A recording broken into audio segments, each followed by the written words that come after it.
Ini berarti semua yang dibilang Socrates tentang demokrasi tuh sekarang beneran kejadian loh. Socrates' point is that voting in an election is a skill, not a random intuition. Terus Socrates juga nyebut kalau demokrasi yang nggak dikontrol pola pikir rasional itu bakal melahirkan.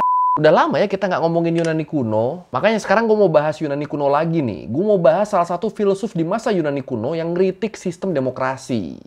Sebuah sistem politik yang lahirnya tuh emang di Yunani. Ada yang tahu gue mau bahas siapa? Iya, gue mau bahas Socrates, salah satu filsuf paling berpengaruh sekaligus sosok yang dianggap sebagai bapak filsafat barat. Nah ini kan jadi berasa agak-agak kontradiktif kan? Bapak filsafat barat tapi tentang demokrasi. Padahal di barat sendiri sistem demokrasi itu eksis bahkan sampai hari ini kan. Tapi kenapa ya filsuf terkemuka selevel Socrates malah nggak senang sama sistem demokrasi? Apa nih alasan Socrates ngeritik sistem yang sebenarnya malah berasal dari tanah kelahiran dia sendiri? Ya udah kalau gitu, ayo langsung aja kita bahas kenapa Socrates benci sama sistem demokrasi di Learning by Googling. Ya, kita semua tahu lah, atau gue yakin lu seenggaknya pernah denger di sekolah kalau sistem demokrasi itu identik banget sama Yunani kuno. Soalnya ya emang sistem demokrasi itu pertama kali munculnya di sana, di Yunani, tepatnya di kota Athena. Makanya kata demokrasi sendiri itu kan kata dari bahasa Yunani kan, yang artinya tuh kekuasaan atau pemerintahan ada di tangan rakyat. Tapi kenapa sistem demokrasi bisa lahir? Kalau menurut Melissa Schwarzberg, profesor ilmu politik di New York University, dia bilang kayak di tempat lain di Yunani waktu itu, awalnya perpolitikan di Athena tuh dipegang penuh sama kelompok-kelompok elit bangsawan doang. Jadi bodo amat suara masyarakat segala macem. Pokoknya urusan ngatur negara itu urusannya bangsawan. Tapi terus karena kelompok bangsawan di Athena waktu itu tuh nggak cuma satu kelompok, endingnya ya malah jadi konflik antara bangsawan satu sama bangsawan lainnya. Ya, cerita politik klasik lah ya. Terus selain dikuasain kelompok elit yang biasa disebut aristokrat, Athena juga tuh beberapa kali dipimpin sama diktator. Salah satunya tuh Doi, Hippias, yang menjabat jadi Tyrannos, yang menjabat jadi pemimpin tunggal Athena dari tahun 527 sebelum Masehi. Tapi terus kekuasaan si tiran ini harus hancur waktu orang-orang Sparta melakukan invasi ke Athena di tahun 510 sebelum Masehi. Di situ Hippias yang udah nggak berkutik, dia akhirnya mutusin cabut dari Athena. Ini cukup pengecut juga ya. At first, Hippias followed in his father's footsteps, ruling Athens with a fair hand. But soon, the Athenians discovered the perilous nature of tyranny.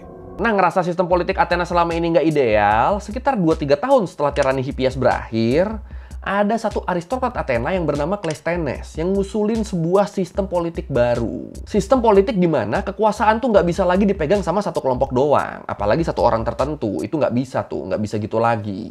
Iya, Cleisthenes ini dia nawarin sistem yang dia sebut sebagai demokratia. Kekuasaan yang diberikan kepada rakyat. Jadi kalau sebelumnya masyarakat biasa tuh nggak punya kuasa apa-apa ke sistem tata negara Athena, dengan sistem demokratia ini, masyarakat jadi punya andil dalam menentukan nasib negara. Kenapa dia jadi kepikiran bikin sistem kayak gitu?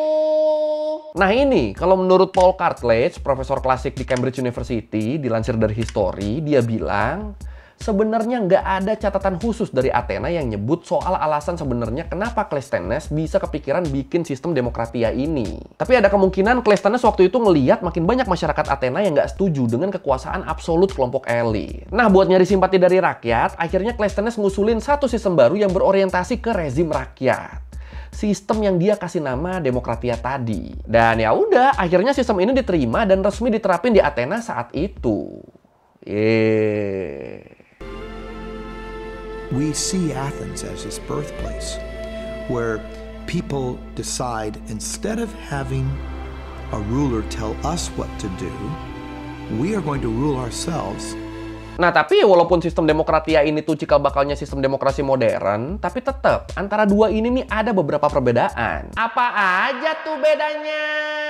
Pertama, sistem demokratia Athena tuh merupakan bentuk dari demokrasi langsung. Jadi gini, kalau demokrasi yang kita kenal sekarang yang dipakai di banyak negara di dunia, itu kan kebanyakan merupakan demokrasi representatif ya, demokrasi perwakilan. Jadi kalau di demokrasi yang sekarang, warga negara tuh bakal milih orang-orang yang jadi perwakilan mereka buat menyuarakan suara mereka. Contohnya ya kayak waktu kita milih anggota DPR, DPD segala macem lah. Nah, kalau di demokratia, kalau di Athena zaman dulu, masyarakatnya tuh nggak butuh pakai perwakilan buat menyuarakan suaranya. Selama mereka memenuhi syarat, mereka bisa nyuarain suaranya langsung di hadapan warga negara yang lain.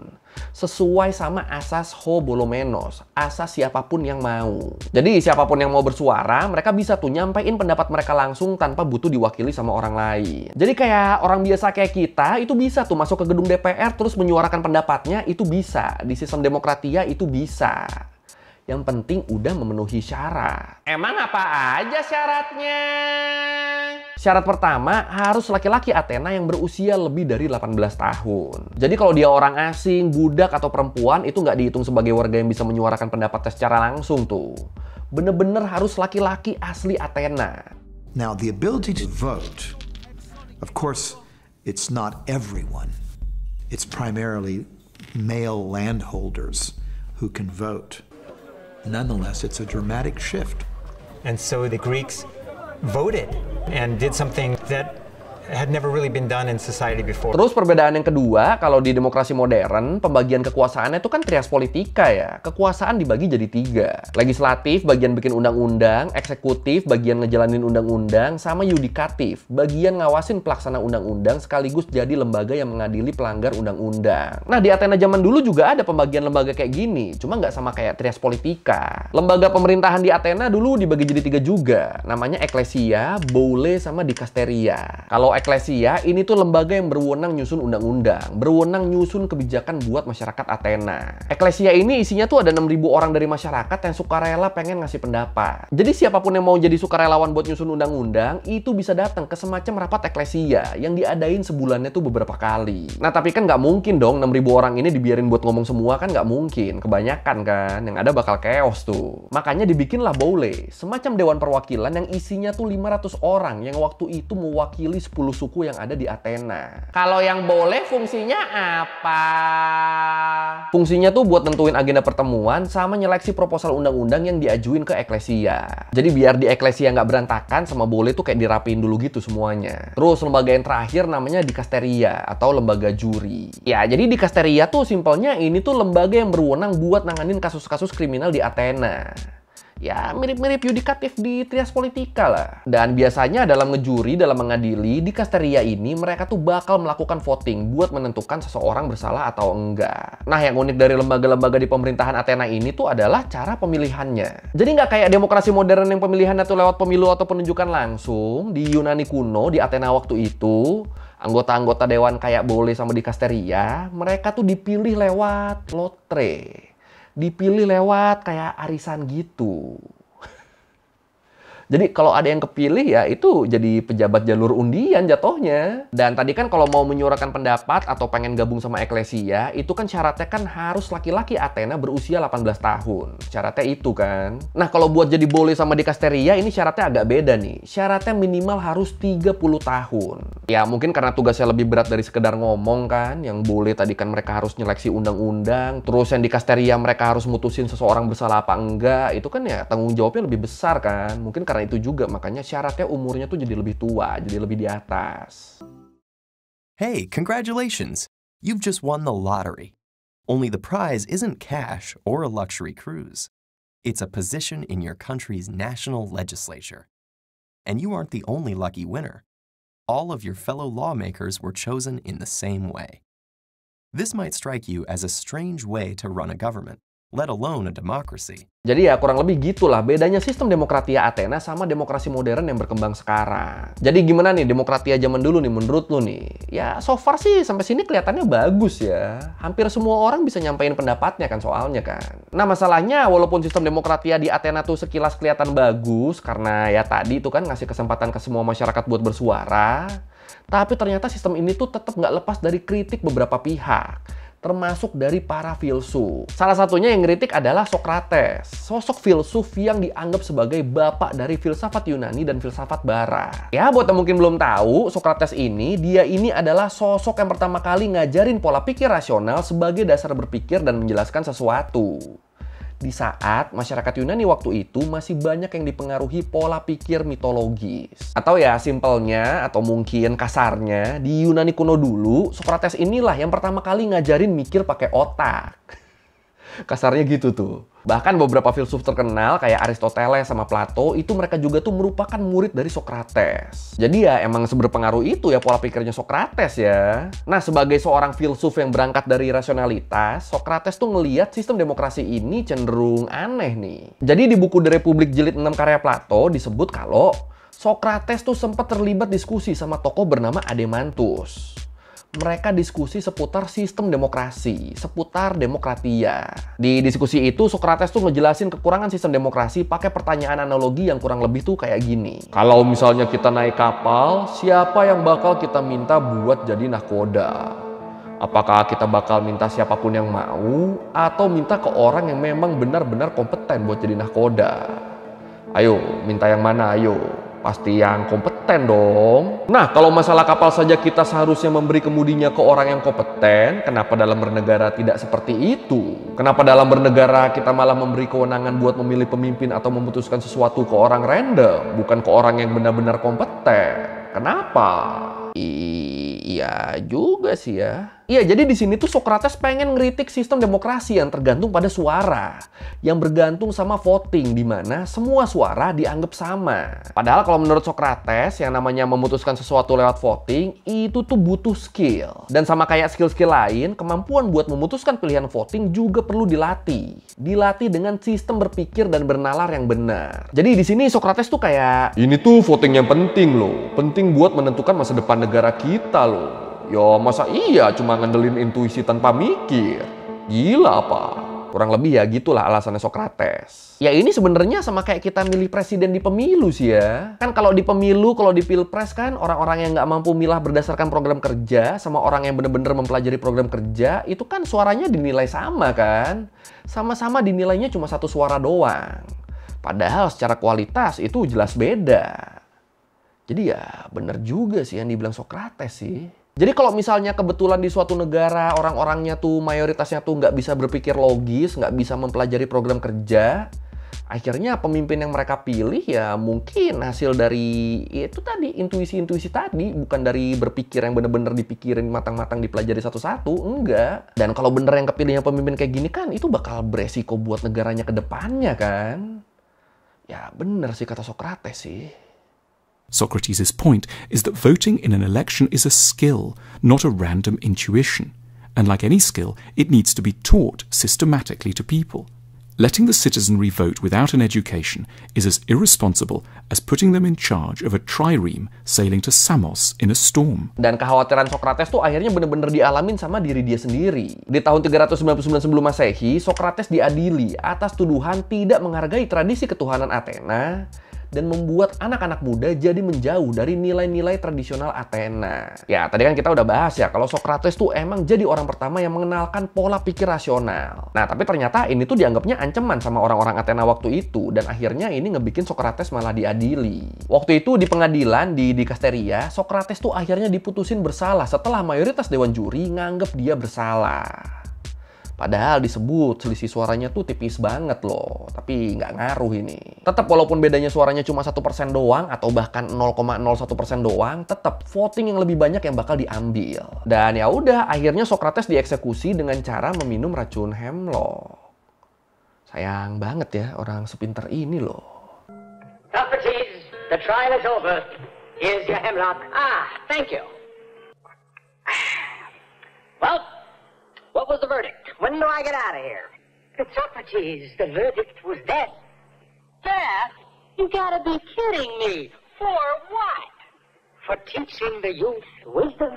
Oh iya, di sini kalau lu mungkin mikirnya dengan dia nolak demokrasi, berarti Socrates tuh setuju sama sistem aristokrasi, berarti dia setuju dengan sistem politik Athena yang lama. Ini sebenarnya nggak gitu juga ya. Karena walaupun dia nggak pernah ngekritik sistem lain, tapi Socrates juga tuh nggak pernah bilang kalau sistem lain tuh lebih baik dari demokrasi. Enggak tuh, dia nggak pernah ngomong gitu. Yang ada Socrates tuh bener-bener ngedorong orang-orang yang punya kewenangan kalau mereka tuh harusnya bisa memutuskan sesuatu secara rasional. Jadi jatuhnya tuh kayak Socrates tuh nggak setuju sama demokrasi, tapi dia juga tuh belum nemuin formula terbaik buat sistem bernegaranya. Masih dipikirin mungkin sama dia kan, keburu dieksekusi. Tapi ya hampir bisa dipastikan, selain dia nggak setuju sama sistem demokrasi, Socrates juga tuh nggak setuju sama sistem Yunani kuno yang pemegang kekuasaannya ditentukan oleh keturunan. Jadi ya intinya selama ini dia emang nggak setuju sama sistem-sistem yang udah ada, termasuk demokrasi. Tapi ya dia nggak ada waktu tuh buat bikin sistem yang baru, buat ngidein sistem yang baru. Karena keburu dieksekusi kan tadi kan. Terus Socrates juga nyebut kalau demokrasi yang nggak dikontrol pola pikir rasional itu bakal melahirkan demagogi. Apaan lagi tuh? Simpelnya demagogi tuh upaya penghasutan yang ditujukan buat mancing emosi masyarakat dalam konteks politik. Dan ini Socrates ngejelasin demagogi ini sambil ngasih contoh juga nih. Jadi contoh yang dia kasih tuh kayak bayangin ada 2 orang yang lagi debat buat dipilih jadi pemimpin. Yang satu kerjaannya dokter, yang satu lagi penjual permen. Nah di debat itu si penjual permen tuh bilang, lihat tuh si dokter, yang dia lakuin tuh cuma bakal ngasih rasa sakit ke kalian. Ya bakal ngasih obat, ngelarang makan ini itu, ngoperasi juga.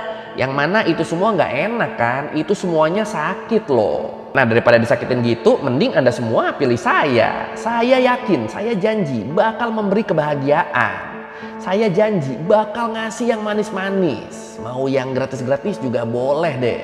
Nah kalau diserang gini kira-kira si dokter tuh bakal ngebela dirinya gimana? Kemungkinan besar kan si dokter tuh bakal ngomong, ya benar, mungkin saya akan memberikan rasa sakit. Tapi ingat, rasa sakit ini hanya sementara. Rasa sakit ini hanya akan ada di awal demi kebaikan kita semua. Nah itu mungkin jawabannya emang fakta. Emang harus kayak gitu kan kadang kan. Kita sakit dulu buat nantinya tuh bahagia banget.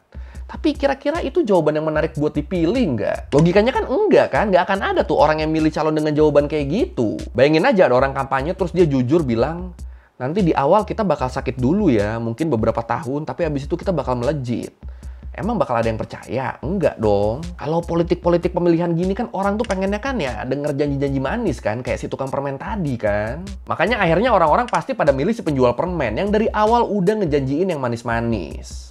Walaupun mungkin aja janji dia tuh bohong semua, tapi orang-orang bodoh amat. Mereka udah kemakan sama kata-kata manisnya. Nah, fenomena demagogi tuh yang kayak gitu. Dan ya sebenarnya berarti fenomena demagogi itu beneran kejadian ya di zaman sekarang ya. Banyak kan yang kayak gitu kan. Kan zaman sekarang kan lebih banyak politikus penjual permen yang menang kan dibanding politikus dokter kan. Kayak misalnya di Angola gitu. Nggak, kalau di kita nggak gitu. Kalau di Angola tuh, Angola kacau banget pemilunya. Dan sistem demokratia di Yunani kuno sendiri harus berakhir setelah Athena berhasil ditaklukin sama Antipater. Ditaklukin sama penerusnya Alexander the Great, penerusnya Alexander Agung di tahun 322 sebelum Masehi. Tapi sumpah ini gue jadi merinding sih. Ini berarti semua yang dibilang Socrates tentang demokrasi tuh sekarang beneran kejadian loh. Edan. Gila bisa gitu loh. Kelihatan loh sama dia loh. Tapi kalau lu gimana nih? Lu setuju kah sama Socrates yang gak suka sama sistem demokrasi ini? Atau lu tetap nganggep kalau yang terbaik adalah sistem demokrasi? Yang mana nih? Silahkan komen. We have forgotten all about Socrates' salient warnings against democracy. We have preferred to think of democracy as an unambiguous good rather than as something that is only ever as effective as the education system that surrounds it. As a result, we have elected many sweet shop owners and very few doctors. Oke, sekian layar buku kali ini tentang kenapa Socrates nggak suka sama sistem demokrasi. Padahal sistem itu lahirnya, ya let's say di kampung dia lah. Dan yang bikin merinding itu sih sebenarnya sih. Yang apa ya, borok-boroknya sistem demokrasi sekarang tuh udah diramalin sama dia sejak dulu ya. Udah dibaca sama dia sejak dulu. Edan sih, emang kacau ini orang Socrates pinternya ya. Kalau lu merasa kayak gue udah salah, atau mau nanya, atau mau nambahin video, bisa tulis di komen. Kita diskusi juga biasa. Sekali lagi, thank you, dan jangan lupa like, comment, subscribe. Bye.